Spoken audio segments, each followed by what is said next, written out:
पुराना किस्सा किसान और कनवा। बहुत जमाना पहले एक गांव में एक गरीब किसान रहता था।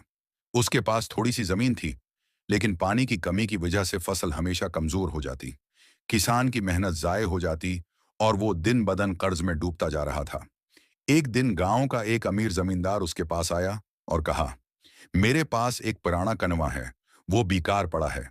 अगर तुम चाहो तो उसे खरीद लो, तुम्हारी खेतियां बच जाएंगी। किसान ने बड़ी मुश्किल से कुछ रकम जमा की और कनवा खरीद लिया।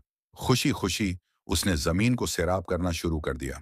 फसलें लहलहाने लगें और किसान की मेहनत रंग लाने लगी। लेकिन कुछ ही दिन बाद जमींदार लालच में दोबारा आ गया। वो किसान के पास पहुंचा और बोला, सुनो, मैंने तुम्हें कनवा बेचा था, पानी नहीं। पानी तो मेरा है, अगर उसे इस्तेमाल करना है तो अलग पैसे दो।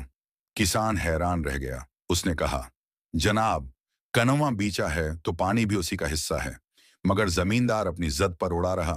आखिरकार किसान इंसाफ के लिए गांव के बुजुर्ग के पास गया। बुजुर्ग ने दोनों को सुना और मुस्कुराकर जमींदार से कहा, तुम कहते हो कनवा बीचा है, लेकिन पानी नहीं। ठीक है, अब अगर पानी तुम्हारा है तो उसे फौरन अपने साथ ले जाओ।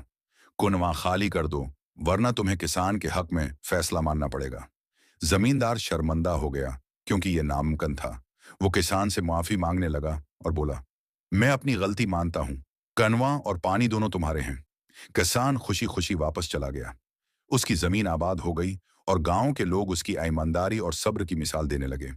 सबक, जहां लालच और नाइंसाफी हो, वहां अक्ल और सच्चाई हमेशा गालिब आती है।